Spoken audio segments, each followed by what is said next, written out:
Well, for the past 2 years, the top concern for a lot of parents has been COVID and keeping kids safe while they're at school. Well, now moms and dads have two other illnesses to worry about: polio and monkeypox. Yeah, the only confirmed case of polio in New York State is in Rockland County, but it's been identified in city wastewater. Also in the city, 2 people under the age of 17 have been infected with monkeypox. So when New York City kids go back to school tomorrow, it will almost be like pre-pandemic times, since kids are no longer required to mask up. But could that lead to another surge? All right, Dr. Tanya Altman is joining us. She's a pediatrician and has some answers that I know that some of you at home might questions that you might have. So thanks so much for being here with us, doctor. Thank you for having me. So first of all, what are the concerns that you are hearing from your parents that you deal with? So I think all parents really want their kids to be back in school, having a more normal school day. Yet as we head into cold and flu season, as you mentioned, we're seeing COVID, we're seeing flu, and there's a lot in the media about polio and monkeypox as well. So I think parents have a lot of questions. Okay, so let's talk about COVID. Most schools have dropped these mask mandates and other COVID restrictions like social distancing. So should parents still be worried about their child getting infected? I think parents are always going to be worried. I mean, that's sort of, where we are right now. But I have to say that, we've learned so much over the last few years. We know that kids need to be in school. We prefer them to not be masked unless they really need to be, because we want them to see those social cues and learn language. And we have ventilation now and testing and so many other things that we can do to help decrease chance of getting COVID. And let's not forget that vaccines are also now available for everyone 6 months of age and older. So I can't tell parents not to worry, but I feel like it's time to relax and let's see what happens. We really have to learn how to live with COVID-19 now and decrease your risk. That means vaccinate. If you're exposed or you're sick, put on a mask. Wash your hands, do everything that you're asked to do, but let your kids go back to school. Yeah, and I'm curious, I feel like I know the answer just from your last response, but what do you say to parents that have questions about the COVID vaccine? Because I know some parents still do, and I know, for instance, in city schools, students are required, if they want to take part in extracurricular activities, they're required to get the vaccine. So I'm curious, as you get these questions, what do you say? So I do think we have a good amount of safety data on the COVID vaccine. And especially for the little ones, we're really seeing very few side effects. It's a low dose. Now, we know it's not a perfect vaccine, right? It's kind of like the flu vaccine. The COVID vaccine does decrease your chance of catching COVID, but you can still catch it. It decreases the chance that if you do catch COVID, you will have serious illness, end up in the hospital, and you're also less likely to die. So I think there are very good reasons to give the vaccine. Now, we also have to take into account natural immunity. So if kids have been infected with COVID recently, then that could be a reasonable reason to wait a little while on getting the vaccine or their next booster.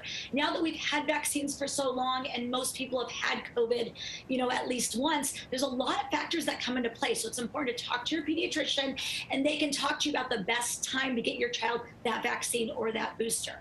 Okay, so Dr. Altman, let's move on to talking about polio. That vaccine is actually required for kids in school. Nearly 90% of New York City students 5 and under are vaccinated, but some communities have a much lower vaccination rate. So if a child is going to a school with someone who is not vaccinated, does their risk go up? And can you still get polio if you're vaccinated? So that's a great question. So the polio vaccine is not like the COVID or the flu vaccine. If you have had your 3 or 4 doses, depending on your child's age, if you're fully vaccinated against polio, you should be protected.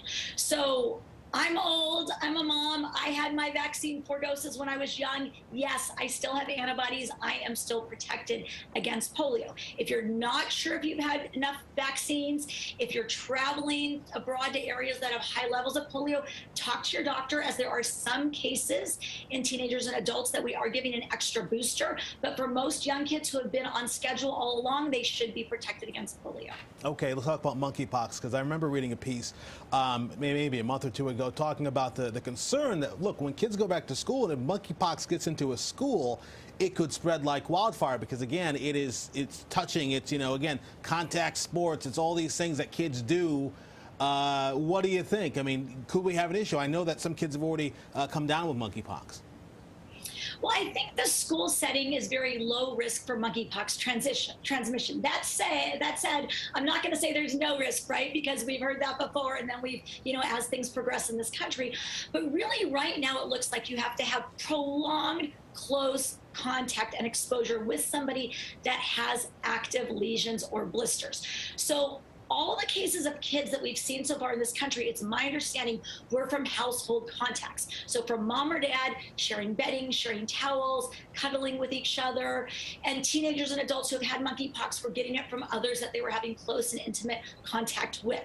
So I think in a school setting, especially now where everyone is really hypervigilant about disinfecting surfaces, hand washing, and any child with any symptoms, any fever, any rash that looks sick is going to stay home, right, and not be allowed in school. So I think the chance of us seeing a monkeypox outbreak in a school setting is very low. All right, so Dr. Altman, before we let you go, what advice would you have to parents about protecting their kids as we deal with monkeypox, polio, as well as the flu and COVID? So I would just remind all parents that it's so important that you see your pediatrician for regular well-child checkups, because then you can get up to date on your vaccines if you're behind. We can talk about nutrition, exercise, make sure your kids are getting enough sleep. All of these preventive health measures are really important to keep your kids healthy. And in addition, don't forget, good hand washing practices are so important when your kids go back to school. Send them with hand sanitizer. Try to take part in disinfecting services. I know some schools will let parents come in and help clean after hours if they don't have, staff to do that. So we all need to work together now this year to help keep our kids healthy and in school where they belong. All right, Dr. Altman, thank you so much for speaking with us, answering the questions that we had, and I know a lot of our viewers had as well. We appreciate the time. Thank you.